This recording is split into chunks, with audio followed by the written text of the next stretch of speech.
Hello dear students, आज अपन discuss करेंगे exercise number 4.3 के बेसिक के बारे में। 4.2 तो अपने सिलेबस के अकॉर्डिंग कट हो गई है वैसे, क्योंकि एनसीईआरटी के अकॉर्डिंग अपना सिलेबस लगभग चेंज हुआ है।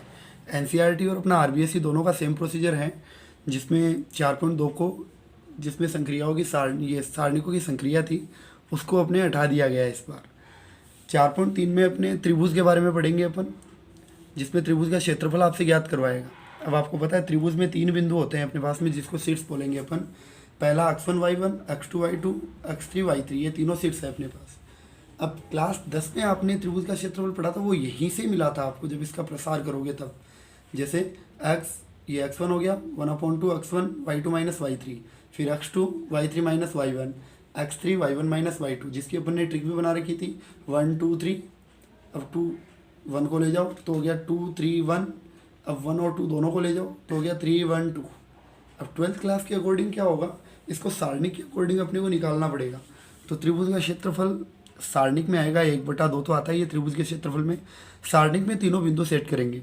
जैसे पहला जो अपना स्तंभ होता है उसमें अपन x के बिंदु लेंगे, जैसे x1 x2 x3, इनको अपन एक स्तंभ में सेट कर देंगे।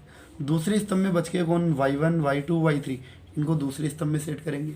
तीसरा स्तंभ बचेगा वो आएगा अपना 1 1 1, क्योंकि अपने पास 3 का कोई मैटर नहीं है अभी, Z1 वाला रू ये अपने हो गया।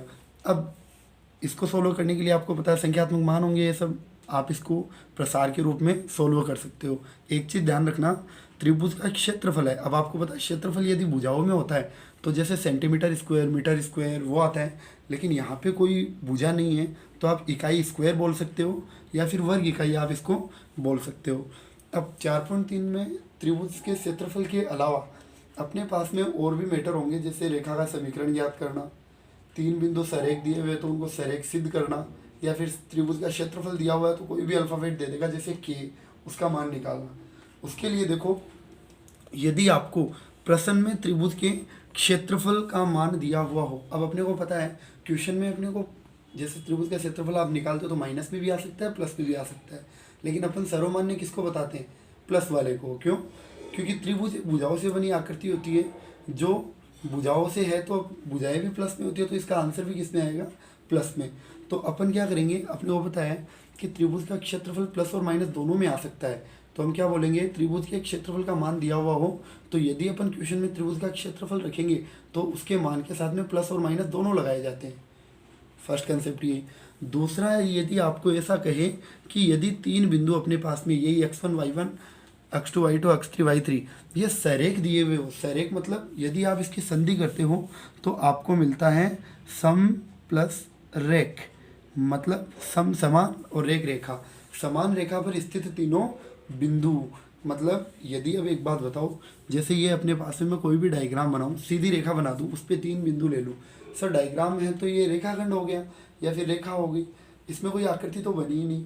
अब आकृति नहीं बनी तो इसमें त्रिभुज भी नहीं बनेगा, क्योंकि त्रिभुज भी एक आकृति है। अब जब आकृति नहीं बन रही तो इसका आंसर कितना आएगा, 0, मतलब 3 बिंदु सरेख होते हैं। तो हमें पता है त्रिभुज का क्षेत्रफल वहाँ पे कितना आता है, 0 आता है। यदि अब अपने को सरेख के अलावा ऐसे बोले कि 2 बिंदुओं से जाने वाला कोई रेखा है, जाने वाली रेखा है, उस रेखा की आपको समीकरण याद करनी है। जैसे अपने पास में मैंने एक बार P को हाइड कर लिया है और A और B को मिलाने वाली ये रेखा बन गई, इस रेखा का आपको समीकरण निकालना है। तो आपको पता है कि त्रिभुज के क्षेत्रफल पे आधारित काम होगा, और त्रिभुज के क्षेत्रफल में 3 बिंदु होते हैं तो रेखा में भी 3 बिंदु होने चाहिए। 2 अपने को दिए हुए होंगे x1 y1 x2 y2, तीसरा बिंदु अपने को इसी रेखा पर लेना है। अब वो चाहे बीच में लो चाहे कहीं पे भी लो, लेकिन होने चाहिए इस रेखा पर ही। अब इस रेखा पर है तो अपने को पता है उस बिंदु P को अपन क्या मान लेंगे, वैसे x3 y3 होता है तीसरा बिंदु, लेकिन अब क्या अपन क्या मानेंगे, x और y। अब एक बात बताओ, ये P इसी रेखा पर स्थित है तो तीनों बिंदु क्या हो गए, एक सीधी रेखा पर है, सीधी रेखा पर हो गए तो क्या हो गया, फिर से सरेख का कंसेप्ट आ गया।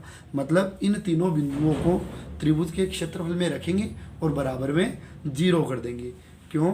क्योंकि अपने को पता है तीनों बिंदु एक ही सीधी रेखा पर, अर्थात एक ही रेखा पर है, तो सरेख होने के कारण त्रिभुज का क्षेत्रफल कितना, बराबर में 0 रखकर रेखा का समीकरण ज्ञात कर लिया जाता है।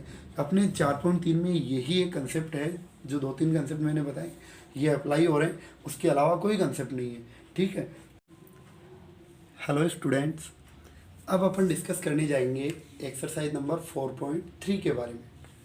पहला क्वेश्चन अपने को बोल रहा है निम्नलिखित प्रत्येक में दिए गए शीर्ष बिंदुओं वाले त्रिभुजों का क्षेत्रफल ज्ञात कीजिए। मतलब ये 3 त्रिभुजों के आपको बिंदु दिए हुए हैं, इसका क्षेत्रफल अपने को निकालना है। तीनों में से कोई भी एक करेंगे अपन। मैंने लास्ट उठा लिया थर्ड वाला।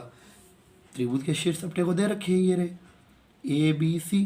अब इसमें x1 x2 x3 तीनों को अलग कर लिया, y1 y2 y3 को भी हमने अलग कर लिया। अब निकालेंगे अपन त्रिभुज का क्षेत्रफल। फॉर्मूला होना अपने पास जरूरी है, आपको पता है। तो देखिए त्रिभुज का क्षेत्रफल का फॉर्मूला है अपने पास 1/2 x1 x2 x3 y1 y2 y3 1 1 1। ठीक है, ये वैल्यूज इसमें पुट कर दी अपन ने।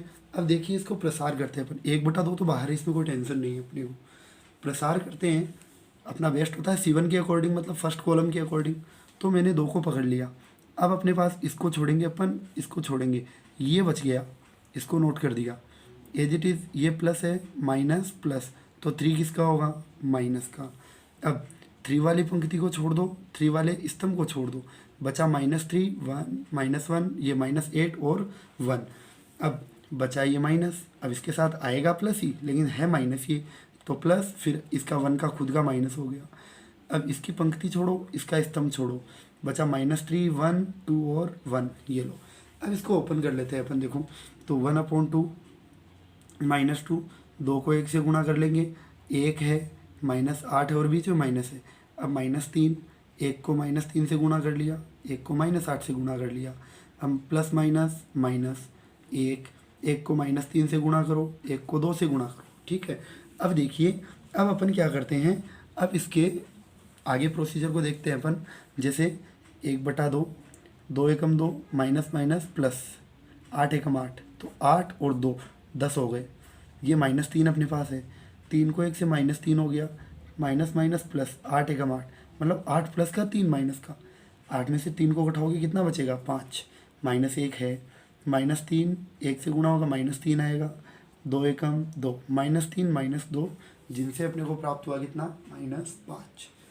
अब 1/2, 2 को 10 से किया 20, साथ में माइनस, 3 पंजे 15, प्लस ये माइनस माइनस प्लस, 5 एकम 5।